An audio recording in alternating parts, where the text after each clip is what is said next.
Hôm nay có một bạn mang đến cho mình một con main PC Foxconn G31 MV N15235. Mình cắm lên thì thấy hiện tượng quạt nhích nhích nhẹ này chứ không quay. Mình đã tháo pin smart ra để xả điện, phòng trường hợp bị sốc điện. Bây giờ mình sẽ lắp lại pin. Mình tháo được 5-10 phút rồi đấy. Và thử lại này. Mình tháo luôn cái cạc lan ra.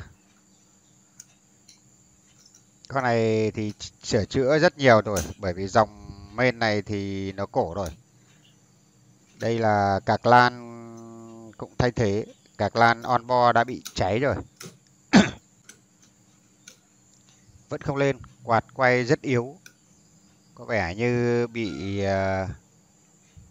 mất nguồn quạt, mất nguồn 12V, bị sụt nguồn 12V.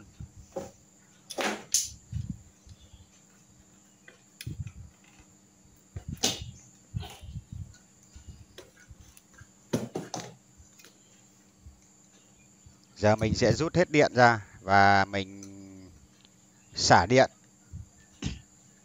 Phòng trường hợp sốc điện, có những trường hợp nó bị sốc điện thì mình xả nó sẽ hết. Chứ chưa nên làm đến công đoạn đo đạc các linh kiện, thay thế các linh kiện. Trước tiên chúng ta phải làm trước những bước cơ bản. Chứ tháo linh kiện ra nhức không phải thì sẽ hỏng mất main. Bây giờ mình xả điện xong rồi, mình sẽ cắm thử lại.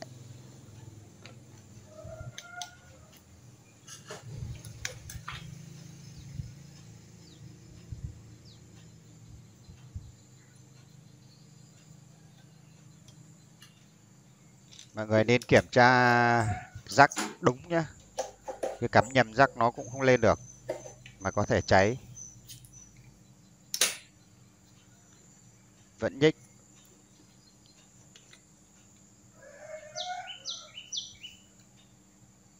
Mình kiểm tra xem cái quạt có bị kẹt không. Quạt không kẹt nhá mọi người. Mình quay tay là nó vẫn chạy kìa. Chạy nhưng rất yếu.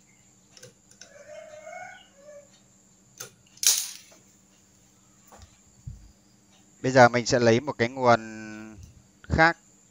Mình thử. Có khả năng mình sẽ lấy máy sấy, mình sấy trước đã. Bây giờ mình sẽ sấy cái main này trước, bởi vì mấy hôm nay mưa. Mấy hôm nay mưa có khả năng ẩm ướt. Mình sẽ sấy khô lại cái main này đi đã. Sau đó không được thì mình sẽ thử một cái nguồn khác.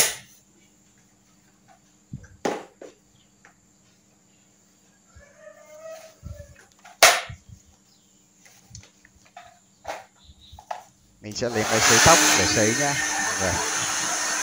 Máy sấy tóc nó vừa, chứ máy phò thì nó hơi nóng quá.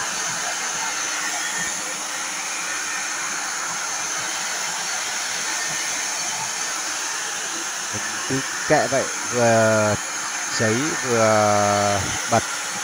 Nhiều khi sấy đúng chỗ là nó sẽ chạy luôn. Nó mất chạm là nó sẽ đúng cái chỗ mà bị chạm mạch ấy, bị ẩm ướt là nó khô là nó sẽ chạy luôn. Có những trường hợp xảy ra như vậy. Mình sấy đằng trước vừa vừa thôi, bởi vì có khả năng hỏng linh kiện. Còn đằng sau này thì mình có thể sấy thoải mái nhá. Cứ sấy cho thật nhiều và đậm vào. Nhất là bên dưới những con chip, những con I/O.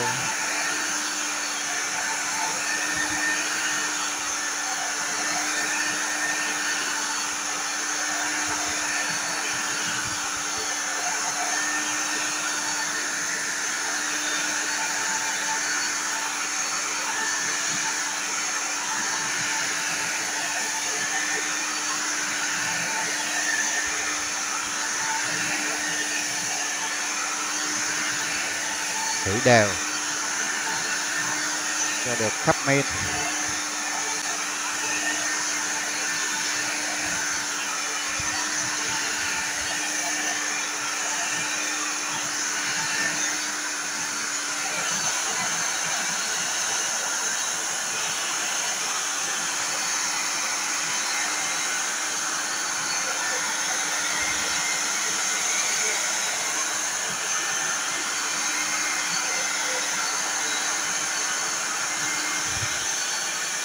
nghe có vẻ không khả thi.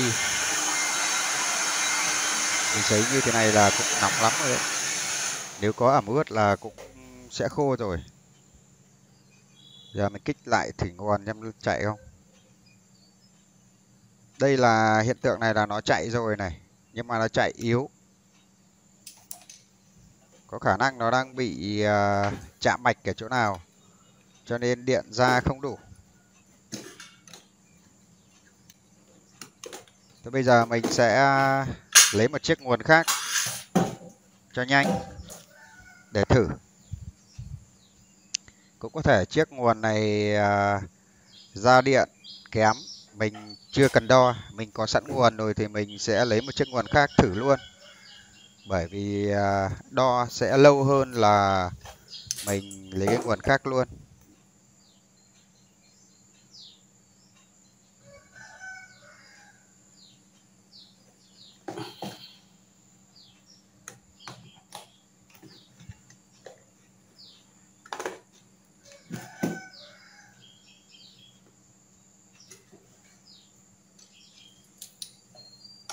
Các bạn phải chọn đúng dây nhá. Nếu sai dây nhiều khi nó cũng gần chấu, nó có 2 chấu.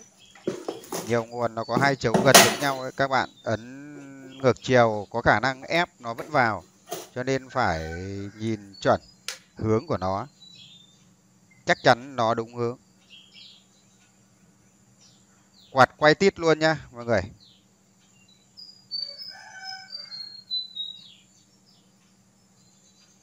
Đợt này quay tít xong lại dừng. Quạt quay mạnh hơn. Đó, bút rồi mọi người nha. Lên rồi đấy.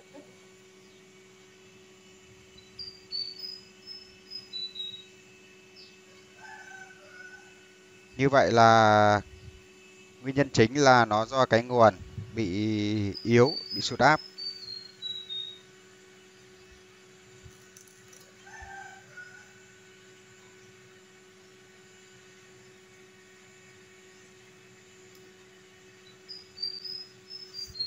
Giờ mình sẽ tắt đi và thử lại.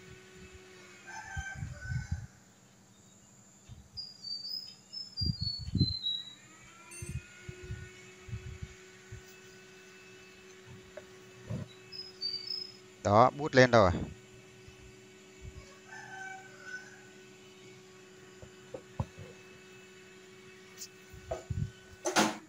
Giờ mình rút hẳn nguồn ra cắm lại, xong kích lại xem có chạy bình thường không.